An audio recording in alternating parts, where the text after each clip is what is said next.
But staying now with New York's workforce. It's no secret that if you have a disability, work can be hard to find or next to impossible. And we see that reflected in data. Just last year, the unemployment rate for New Yorkers with a disability was 11.9%. That's according to the State Comptroller's Office. And that's more than 7 points higher than the unemployment rate for New Yorkers without disabilities. And according to data from the U.S. Census Bureau, only about a third of the 1 million New Yorkers who have a disability are employed. That's where disability service providers come in, like NYSID, which stands for New York State Industries for the Disabled. They're a nonprofit member organization that connects New Yorkers with disabilities with jobs. WMHT's Catherine Rafferty has this report. So NYSID was put into place shortly after the closure of Willowbrook. There's been a lot of discussion on the recent anniversary of the closure of Willowbrook. If an individual with an intellectual or developmental disability was born before 1978 in New York State, there was a higher than usual likelihood that they would have been institutionalized. Post 1978, New York State changed that type of care for individuals with disabilities and have prioritized that individuals be able to be part of the community, which they should. And so many individuals with disabilities live in their own homes, live in the community, live in group homes, and our program came out of that change so that they would also be eligible for work. And be able to find meaningful employment that they enjoyed and that helps sustain them economically. Alex Demitrosic is the customer care manager at the Center for Disability Services, a non-for-profit organizer that's one of upstate New York's largest providers of programs and services for individuals who have disabilities. We have very low turnover, which is like always a goal of ours, is that once we hire an individual with disabilities, we like to make it a career for them. We have the majority of our individuals with disabilities have been working here for 10, 15, 20 years. We have some individuals who have just passed their 40-year mark working for us, which is something we're very proud of. That's true for Bob Timberlin. Timberlin has been an employee at the Center for Disability Services Mail Fulfillment Center for 33 years. The Center for Disability Services has a mail fulfillment operation where about 70% of the people who work there are individuals with disabilities. The facility processes around 200,000 mail pieces a day. A lot of paper needs to be opened each day to fulfill their printing needs, but this task presents a challenge for some employees.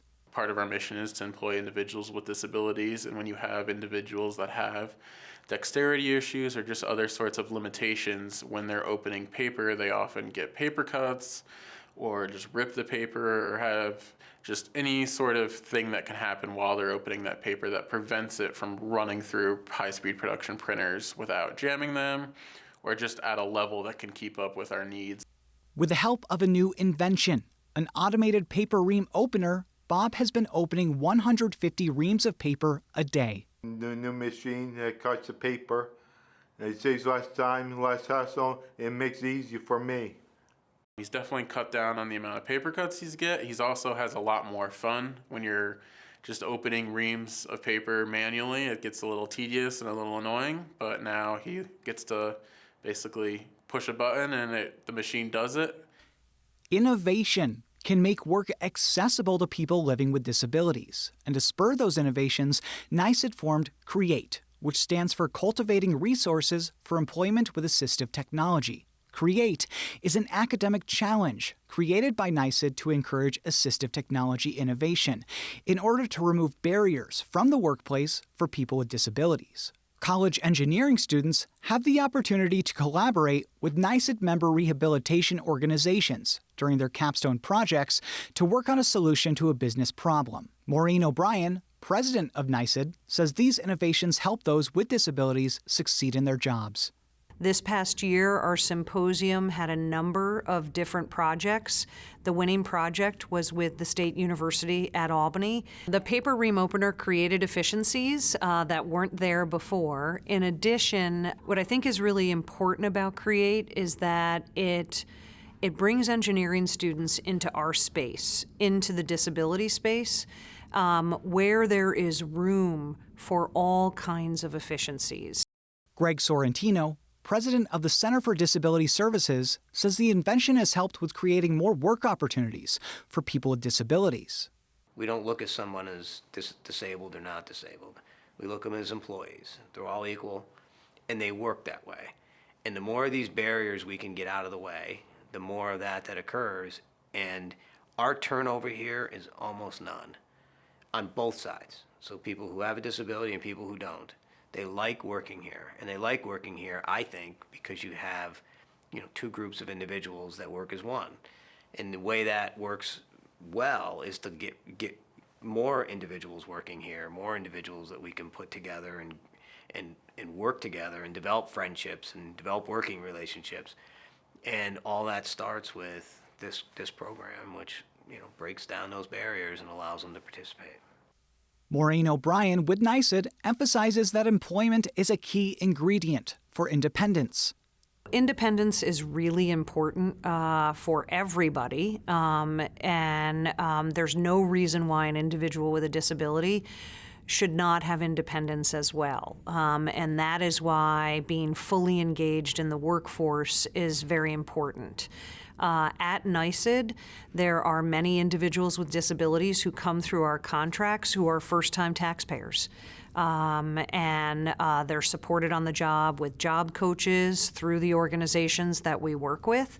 And in doing so, it allows them to move into other occupations and flourish. O'Brien says disability also needs to be included in the workplace diversity, equity, and inclusion, or DEI initiatives. I want to make sure that we are putting individuals with disabilities as part of that formula. And what I say to my staff a lot, and in training that we've done for diversity, equity, and inclusion, is that DEI means that everybody feels included and part of the workplace and is comfortable coming into their position. In February 2022, the Office of the Chief Disability Officer was established to coordinate state agency operations to fully implement the Americans with Disabilities Act and ensure that New Yorkers with disabilities are given the accommodations necessary to have equal opportunities for employment. In the 2023 executive budget proposal, Governor Kathy Hochul proposed increasing the number of state workforce positions designated under Civil Service Law 55B for people with disabilities from 1,200 to 1,700, and giving these employees an opportunity to transfer into a competitive class position. But O'Brien says there's still more to do when it comes to supporting people with disabilities in the workforce. Direct care workers are an important part of the equation, says O'Brien. So the direct care workforce is extremely important. In some cases, they are job coaches. And in New York State, we have been fighting for the direct care workforce to be paid more than minimum wage. We have to do a better job at prioritizing individuals with disabilities and including them in the equation, the DEI equation. I think we're learning. We shouldn't still be in that phase. We should be beyond that. The Civil Rights Act was a long time ago now, and it's time that the discussion that we have here just be part of every day. If you have a disability or know someone who does, we'll link to some employment resources on our website. That's also where you can sign up for our newsletter. With our free newsletter, you'll get a few stories from the week and early access to each week's show. And while you're on there, give us a follow on social media. We're on Twitter, Facebook, and Instagram. All that and more is at nynow.org.